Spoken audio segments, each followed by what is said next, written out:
Hey everyone!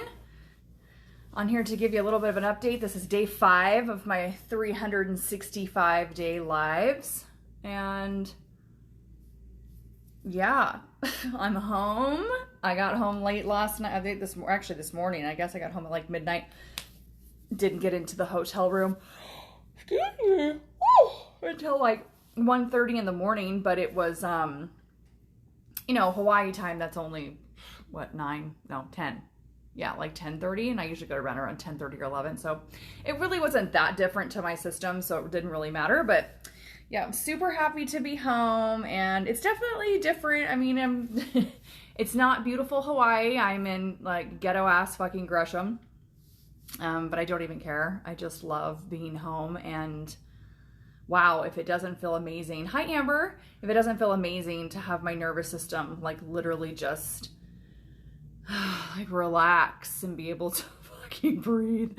It's interesting how much my system, hi, Terry, how much my system was like this. I didn't even realize, like, how jacked up my system was pretty much for probably 3 months straight for the most part. And so, yeah, I do feel like I'm able to finally relax and kind of let loose a little bit, but there are definitely some things that are going through my mind that I want to share with you guys, because I feel like these parts, the in-between parts before I'm manifesting like my place, my real place that I want, are so important, because we find ourselves a lot of times in the in-between state. You can literally see you're more relaxed. Thank you. So it's in the in-between stage, right? This is where all the magic is. We have to constantly be reminding ourselves and be hyper aware that every thought that we have that is repetitive does create the future that's coming up. And everything has a momentum factor. So if you think something and you've got a repetitive thought process around it, like, anything, think of anything, negative or positive, that you're just constantly thinking, that does create, and it does have a momentum factor. So you've got probably anywhere from, depending on how long you've been thinking it, I would say anywhere from 1 month to sometimes 6 months before something like comes into fruition of what it is that you're really concentrated on. And the energy behind it, the belief behind that thought process is how fast that usually manifests. And how quickly you're able to surrender and let go of it also, and not continually be in this space of like, what if and how and why is it not here? Hi, Carmel. So right now I am in a very interesting situation, because I came home, which I wanted and followed my heart to do that. Not a very easy decision, but I did it and don't regret it. I don't miss Hawaii. I don't feel like, oh, maybe I should have stayed. Like, I don't have any second thoughts about it, like, at all.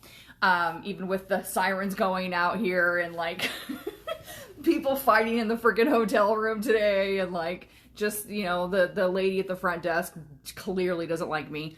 The lady that I talked to last night, she's amazing, but this lady today, she clearly does not like me. I've tried being nice, and she's just, you can tell she's just got issues with women, or how I look, or I remind her of somebody. I don't fucking know. But anyway, and then I'm really trying to not get into the frame of mind of remembering that in 2019, this was my life.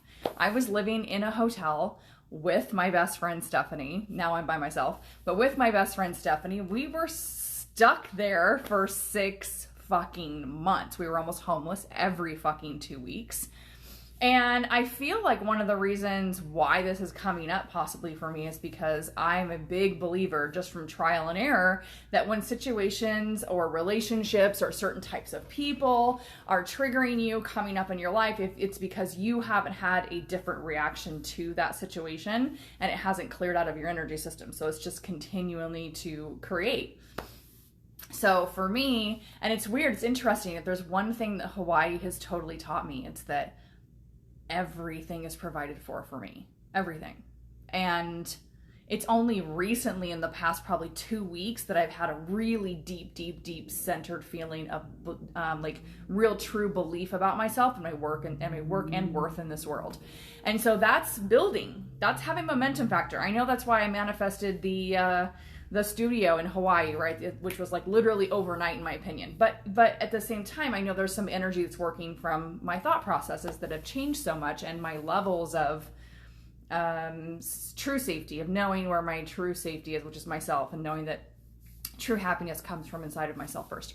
So like I had a lead, my best friend had a lead for me that I was possibly going to have a 2-bedroom, which is what I'm looking for, 2-bedroom or larger, duplex. It's right by her house. It's got a cute little yard. It was somebody from her work. And then I find out today that that person pretty much has rented it out already. And my first thought was, okay, well that sucks. Okay, well, what am I going to do? But it wasn't like, oh my God, what am I going to do?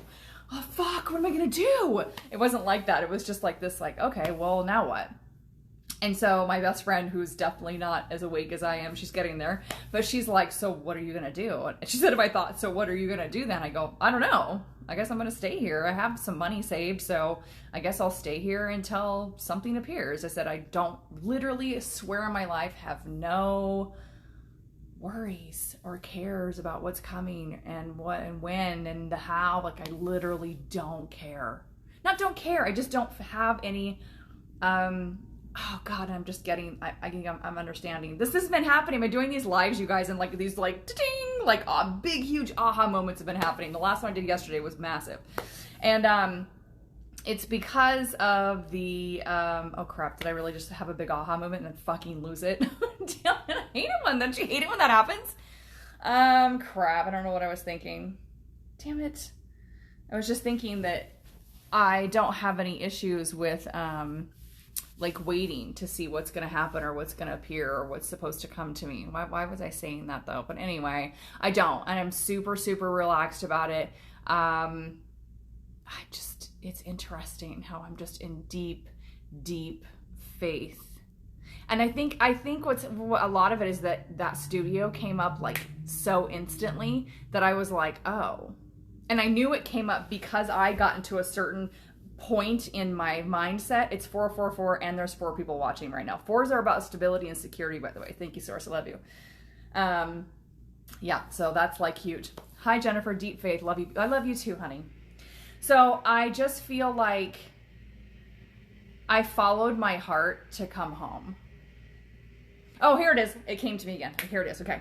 So I have talked a little bit about something that Maya Kova taught me. She's incredible. Look her up. She's awesome. She did a podcast with me on my podcast, Conversations with High Vibe Women, which another episode's dropping on Monday, by the way, if you guys follow that. And one of the things she talks about is the turn on of struggle, meaning this is her own example. She's like, oh, I think about something great that might happen in my world. And I'd be like, yeah, that'd be kind of cool. That'd be kind of cool. She goes, and then I would start to think, well, how would I get that? And when would that come to me? And how much money would I need? And all of a sudden she's like, my body starts doing like the motions of turn on. My heart's beating 9 miles an hour. I'm sweating. I'm like, you're in this, like your body's just physically reacting to a like, oh, let's do it. Let's go. Like the adrenaline gets pumping. Hi, Amber. And so, when she said that, it like clicked something. I was like, oh my God, that's me. I'm addicted to the fucking struggle. And to come home, basically what I had to get to a decision where I didn't want to be turned on by the struggle anymore. And that was my main reason for coming home. I was like, here I am talking about how I don't want to be turned on by the struggle. I don't want to continue to do things that are hard. I don't want to give my energy to that. And yet I really don't want to be in the studio. It feels like I'm settling. I don't want to be in Hawaii. I don't feel connected to it. I keep waking up every day, waiting to be connected to Hawaii and feel this thing everybody else feels, and I don't feel it. And so finally I was like, well, why the fuck am I doing it? I mean, my motto is, if it's not in flow, it's a fuck no. So why the fuck am I here? And so now that I've come home in that feeling, I swear to you guys, it's changed everything. And you watch. I'm telling you, my place is going to show up really quickly because I don't have any, I almost tried to go my normal route of like, oh, well, how? And then I was like, oh, it doesn't matter. Like, I'm not even kidding you. I'm at such a space of peace and trust. I'm telling you, watch, this shit's going to show up fucking soon. It's going to show up really soon. I've also finished the Anger Embrace workshop fucking website today, and I've been trying to get that done. Yesterday I tried to get it done so many times, and I can't tell you how I was like self-sabotaging. Like I'd see a glass of water and go drink it on my way to go type, or the phone would ring, or like something would catch my, like it was weird. I was like, why can't I not like finish this fucker? And so I believe everything comes with an energy. And so today I was like, okay, today's the day. I'm going to sit down and I'm going to finish this and get it going so I can get some people in here and I can help these women and I can help myself get, generate some money and continue what I'm supposed to be doing. And so that finally got done and I feel really good about it. And I think that's also made me feel a lot more in flow and relaxed because that workshop changes women's lives in huge ways. And so I'm really excited to do that again with Jacqueline Faith. It's our third one. It was 3 days long. Now it's going to be 10 days long. So it's over 2 weeks. There just wasn't enough processing time. Oh my God, you guys. That 3 days was just packed full of so much content. We really blew the women up, so to speak. And we really were just like, oh my God, there just needs to be more time for the emotions and the trauma that's coming up and out. Like women with sexual trauma, mother wounds, father wounds, people pleasing, these self-hatred, these things were coming out physically from their bodies. And they just only had the 3 days with us. And it was just like, oh my God, we can never do this over 3 days again. We had no idea it was going to be that fucking huge and massive. So we've made it. We do a day of work. We do a meditation and Reiki to do integration. We do a day of work. We do meditation and Reiki. And then we give you guys the first weekend to actually get through those emotions and process a lot of that stuff. And we have a messenger chat that's open. So you guys have all the women get to talk about their feelings. And oh my God, I can't tell you, that thing was just like ding, ding, ding, ding, ding with notifications because everybody just really thrives in that type of atmosphere where you're just in this little container where you, after classes, you can talk and say, I'm feeling this and I'm doing this and women are support. It's just awesome. So super, super, super excited to have that. There's now testimonials. The testimonials are kind of long because I tried to shorten them, but there's so much incredible information that happened with each one of those women that I tried to shorten them, but I couldn't see the point of shortening what someone's life-changing response was to something. So if you're interested in reading those testimonials, I highly suggest that you go and do that. I'm going to put the link in here if anybody's interested in signing up for that or know somebody that might want to be. There's 20 spots available. I actually made it less money also. It was $555. Now it's only $333. And there's also a payment option. So if you're interested, let me know. So anyways, this is day 5 of my lives. And I'm letting you know what space I'm in. Also, if anyone's watching in the Portland surrounding area, or I really don't want to move again right now, to be honest. But if my perfect situation arose, I would get on a fucking plane and go wherever my perfect place was. But I'm looking for something 2 bedroom or larger that is safe, beautiful, and quiet that I love, love, love, love, love, love, love, love. And the universe knows what I mean when I say that. So it's got to be a friend of a friend situation. My situation is unique. So if you know somebody, let me know. Thanks for listening, you guys.